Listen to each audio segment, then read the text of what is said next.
तो करनाल से सीधी तस्वीर आपको दिखा रहे थे जहां पूर्व मुख्यमंत्री मनोहर लाल रोड शो कर रहे हैं, लेकिन अब करनाल से ही अगली खबर का रुख कर लेते हैं जहां सीएम नायब सैनी का चुनाव प्रचार लोगों के बीच पहुंच रहे हैं। सीएम नायब सैनी लोगों से वोट की अपील वो कर रहे हैं।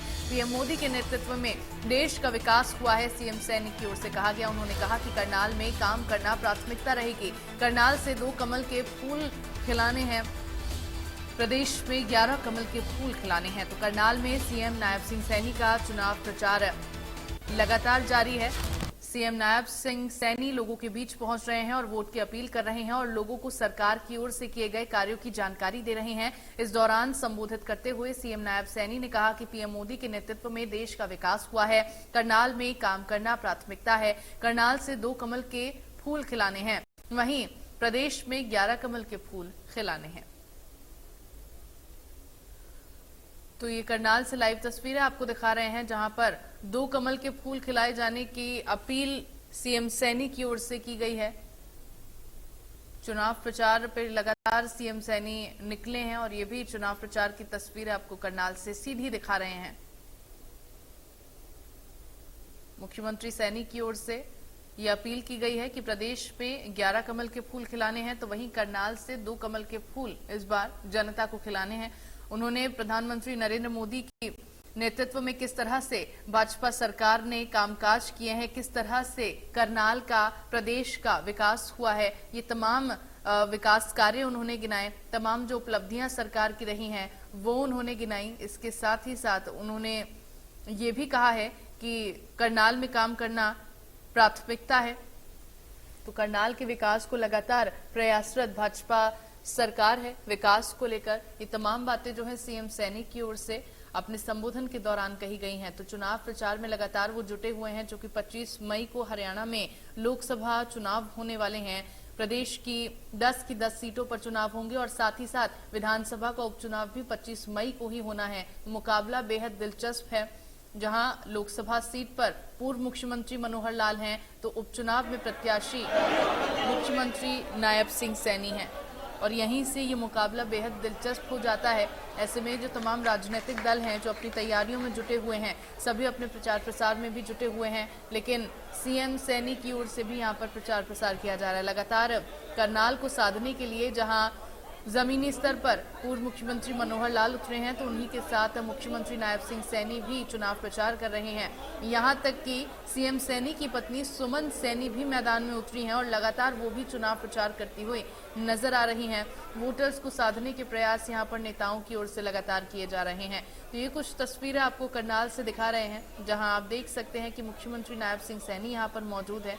अब से कुछ ही देर पहले उन्होंने अपने संबोधन के दौरान प्रदेश सरकार के तमाम विकास कार्यों को गिनाया है। किस तरह से करनाल का विकास भाजपा के शासन के दौरान हुआ, प्रधानमंत्री के नेतृत्व में हुआ, ये तमाम बातें उनकी ओर से कही गई हैं। तो करनाल में काम करना प्राथमिकता, ये सीएम की ओर से कहा गया है। एक आश्वासन करनाल की जनता को उन्होंने दिया कि जिस तरह से हमेशा से करनाल में काम करना, करनाल का विकास करना प्राथमिकता सरकार की रही है। आगे आने वाले वक्त में भी 4 जून को जब परिणाम सामने आएंगे, अगर एक बार फिर से देश में भाजपा की सरकार बनती है, तो किस तरह से एक बार फिर करनाल में काम करना प्राथमिकता ही रहेगी।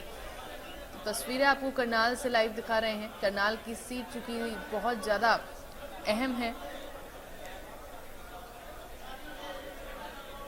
कुछ तस्वीरें आपको करनाल से इंडिया न्यूज हरियाणा पर लाइव दिखा रहे हैं। करनाल लोकसभा सीट जो इस बार काफी ज्यादा अहम है। पूर्व मुख्यमंत्री मनोहर लाल लोकसभा चुनाव में उतरे हैं, तो उपचुनाव में मुख्यमंत्री सीएम सैनी को उतारा गया है। करनाल सीट की अगर बात कर लें तो ब्राह्मण सीट के तौर पर इसकी पहचान होती है। हालांकि हमेशा से इस सीट की जो पहचान है वो ब्राह्मण सीट के तौर पर ही हुई थी, लेकिन जब 2014 में मोदी सरकार आई तो उसके बाद ये मिथ भी टूट गया। करनाल लोकसभा सीट ऐसी सीट है जहां दिग्गजों को पटकनी देने के लिए ये जानी जाती है। इस सीट ने दिग्गजों को यहां से जीत के लिए काफी ज्यादा तरसाया है। हालांकि कब क्या हो जाए इसका अंदाजा कोई नहीं लगा सकता है। राजनीति के पीएचडी कहे जाने वाले पूर्व मुख्यमंत्री स्वर्गीय भजन लाल को पहली बार यहीं से 1999 में हार का सामना करना पड़ा था, क्योंकि इसी सीट पर लगातार जब स्वर्गीय भजनलाल जीतते आए, लेकिन अचानक एक दिन ऐसा भी आया जब उन्हें हार का सामना करना पड़ा। तो राजनीति में कब क्या हो जाए इसका अंदाजा कोई नहीं लगा सकता है। करनाल सीट की अगर बात की जाए तो 18 लोकसभा चुनाव यहां पर हो चुके हैं, जिसमें 11 में कांग्रेस ने जीत हासिल की है, लेकिन इस बार मुकाबला दिलचस्प है, क्योंकि लोकसभा सीट से बीजेपी की तरफ से पूर्व मुख्यमंत्री मनोहर लाल को उतारा गया है, तो वहीं उनके सामने कांग्रेस के प्रत्याशी, युवा प्रत्याशी कहे जाने वाले दिव्यांशु बुद्धिराजा को मैदान में कांग्रेस ने उतारा है। तो दोनों ही नेताओं के बीच में यहां पर कड़ा मुकाबला देखा जाएगा। हालांकि कांग्रेस ने भी अपनी रणनीति के तहत दिव्यांशु बुद्धिराजा को इस सीट से उतारा है, लेकिन दूसरी तरफ मनोहर लाल हैं। ये दो तस्वीरें आपको दिखा रहे हैं, जहां मनोहर लाल की ओर से रोड शो एक तरफ किया जा रहा है, तो दूसरी तरफ चुनाव प्रचार सीएम सैनी की ओर से किया जा रहा है। वोटर्स को साधने के लगातार प्रयास किए जा रहे हैं। लोगों के बीच पहुंचकर केवल एक ही कोशिश है, यही संदेश दिया जा रहा है कि किस तरह से इतने सालों में बीजेपी ने प्रदेश के हित में काम किया है, प्रदेश के हित में फैसले लिए हैं, प्रदेश के विकास को लेकर फैसले लिए हैं। तो आगे आने वाले वक्त में भी इसी तरह सरकार जो है प्रदेश के हित में काम करती रहेगी। यही संदेश लोगों के बीच पहुंचकर नेताओं की ओर से दिया जा रहा है। एक तरफ आपको दिखा रहे हैं जहां मनोहर लाल रोड शो कर रहे हैं, तस्वीरों में आप देख सकते हैं लोगों के बीच वो पहुंचे हुए हैं। एक बार फिर से 400 पार के नारे के साथ लोगों से ये अपील वो कर रहे हैं कि इस बार कमल करनाल में खिलाना है, 2 कमल करनाल से खिलाने हैं, यानी कि 11 कमल जो है प्रदेश से इस बार खिलाने हैं। यही अपील बार बार मनोहर लाल की ओर से की जा रही है। और दूसरी तस्वीर में आप देख सकते हैं मुख्यमंत्री नायब सिंह सैनी जो लगातार अपना चुनाव प्रचार कर रहे हैं, लोगों के बीच पहुंच रहे हैं, उनसे बातचीत कर रहे हैं, उनसे मुलाकात कर रहे हैं। वहां न सिर्फ उनकी समस्याएं जानने की कोशिश कर रहे हैं, बल्कि बीजेपी की सरकार में किस तरह से लोगों के हित में काम हुए हैं, लोगों के हित में फैसले लिए गए हैं, प्रदेश के विकास के लिए काम किया गया है, ये तमाम बातें उनकी ओर से बताए जा रहे हैं। किस तरह से संगठन एकजुट होकर दृढ़ संकल्प के साथ काम कर रहा है, ये तमाम बातें जो हैं सीएम की ओर से या फिर कहीं पूर्व सीएम की ओर से भी बताई जा रही हैं। तो मैदान में मुख्यमंत्री और पूर्व मुख्यमंत्री दोनों ही उतरे हुए हैं।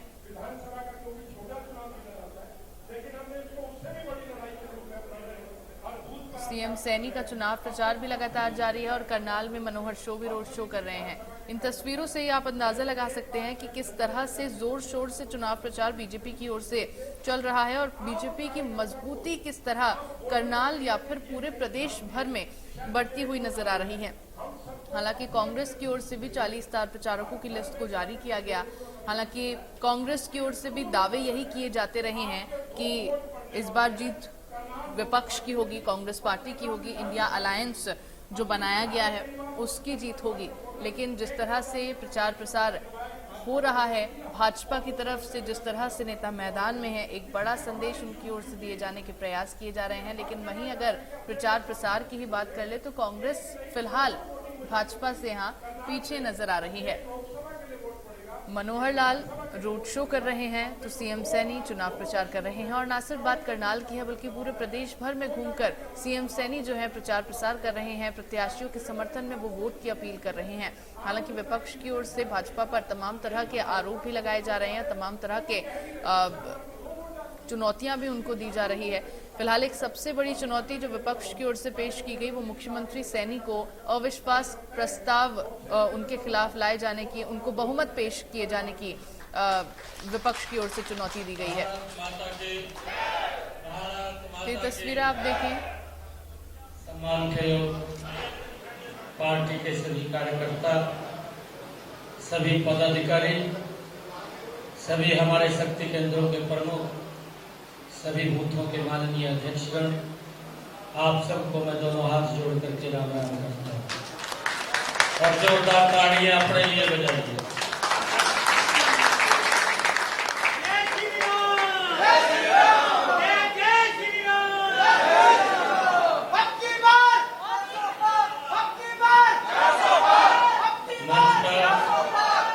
मंच पर विराजमान हमारे करनाल की लोकप्रिय मेयर रही रेणुबाला गुप्ता जी, भारतीय जनता पार्टी के बहुत ही वरिष्ठ नेता जगमोहन आनंद जी, हमारे जिला के प्रभारी राजभूषण जयाल जी, संजय भटला जी, शशि दुरेजा जी, हमारे लोकसभा के विस्तारक अशोक भंडारी जी, कृष्ण गर्ग जी, कुलदीप शर्मा जी, मंडल के हमारे माननीय अध्यक्ष कृष्ण शेखावत जी और हमारे रमेश खींची जी और उपस्थित सभी कार्यकर्ता भाइयों और बहनों, क्योंकि भाषण का तो आज दिन ही नहीं है, आपसे रूबरू होना था, आपसे मिलना था। मेरा आपसे आग्रह ये है कि एक एक बूथ को लेकर के एक एक घर के अंदर हमने उसके दरवाजे के ऊपर स्टिकर भी लगाना है और 2 वोट हमने मांगने हैं। ये लोगों को हमने अवगत कराना इस बात से, क्योंकि कई बार उसको नहीं पता लगता कि एक मशीन होगी, एक ही वोट पोल करनी है, परंतु यहाँ करनाल में 2 मशीन रखी जाएगी। एक लोकसभा के लिए जिसका नंबर 4थे स्थान के ऊपर है, 4 नंबर के ऊपर कमल का फूल है, मनोहर जी का नाम है और कमल का फूल निशान है। 4 नंबर पे 4 वाला बटन दबाना है कमल के फूल के सामने का। और विधानसभा के लिए 2 नंबर का बटन है, 2 नंबर पे मेरे नाम से होगा और कमल का निशान होगा, उसको दबाना है। ये बात हमने हर घर के अंदर हर व्यक्ति तक पहुंचानी है।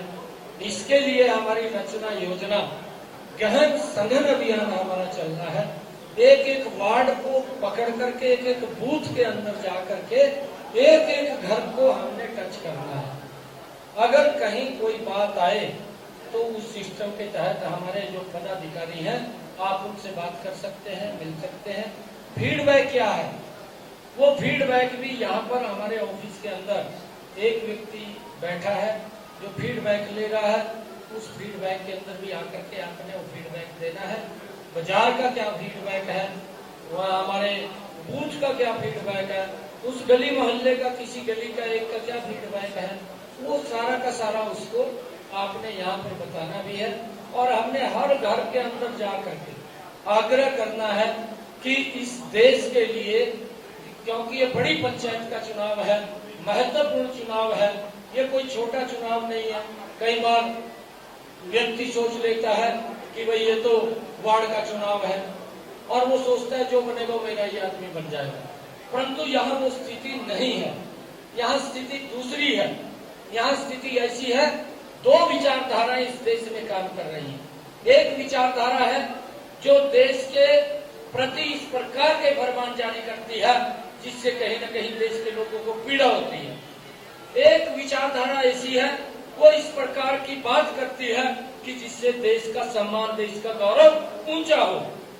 हमने उसके अंदर से लोगों को इस बारे में बताना है। एक तरफ मोदी जी हैं, दूसरी तरफ राहुल गांधी है। राहुल गांधी जेएनयू के अंदर जाकर के देश को तोड़ने वालों का समर्थन करता है और मोदी जी धारा 370 जो भारत से अलग जिसको अंग माना जाता था, एक भारत श्रेष्ठ भारत बनाने का काम अगर किसी ने किया तो नरेंद्र मोदी ने किया। ये मोदी जी की विचारधारा है। इन 2 विचारधाराओं की चर्चा हमने करनी है। ये चुनाव इतना महत्वपूर्ण है, ये चुनाव देश की दिशा और दशा तय करने वाला है कि देश इस दिशा में जा रहा है।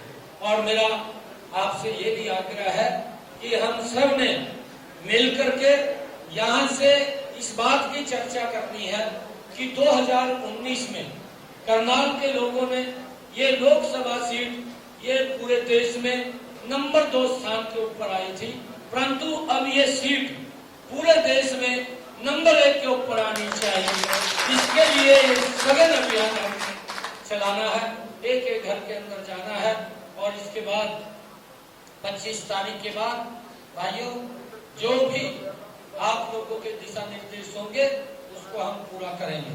और मैंने कहा भी है और आज भी मैं इस बात को दोबारा रिपीट कर रहा हूँ, 25 तारीख तक 4 तारीख तक कोड ऑफ कंडक्ट है।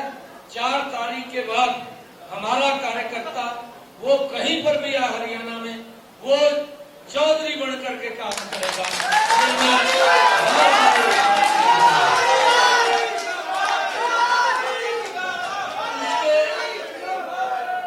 उसके सम्मान में हम कमी नहीं आने देंगे। मैं ये बार बार बात बोलता हूँ कि हमारा कार्यकर्ता बड़ा स्वाभिमानी कार्यकर्ता है। वो कभी भी गलत काम के लिए किसी अधिकारी के पास नहीं जाता। अगर जाएगा तो अच्छे काम के लिए जाएगा। किसी की कोई समस्या है गांव में, उसके पास आएगा, उसके लिए जाएगा। और मैंने इस बात को सुनिश्चित किया है, मैंने अधिकारियों को कहा भी है, और अगर कोई अधिकारी हमारे किसी कार्यकर्ता की बात नहीं सुनेगा तो अधिकारी भुगतेगा, आप लोग नहीं भुगते हैं। हमने उनको स्पष्ट रूप से कहा है कि भाई हमारे कार्यकर्ता जो भी पब्लिक का काम लेकर के आए, कोई समस्या नहीं आ सकता व्यक्ति, वो घर में जाकर के हमारे कार्यकर्ता को बताएगा, और जब वो बता करके आपको बताने आएगा तो उस काम को प्राथमिकता देना ये उसकी जिम्मेवारी है। इसको सुनिश्चित करेंगे। भाई हम एक घर के अंदर जा करके मजबूती से हमने कमल का फूल खिलाना है। और मेरा आग्रह है, आज हरियाणा प्रदेश के अंदर 10 की 10 लोकसभा की सीटें बहुत बड़े मार्जिन के साथ वो नरेंद्र मोदी जी के पास जा रही है। करनाल की लोकसभा सीट देश में नंबर 1 के ऊपर हमने लेकर के आनी है। इसके लिए काम करना है, एक एक घर में जाना है, पंपलेट भी देना है, पंपलेट लगाना भी है। कोई समस्या उनके लिख करके लेकर आपने आनी है तो उसका 4 तारीख के बाद निवारण कर देंगे। आप सबका बहुत बहुत धन्यवाद। जय हिंद, जय भारत। कोई ऐसी समस्या हो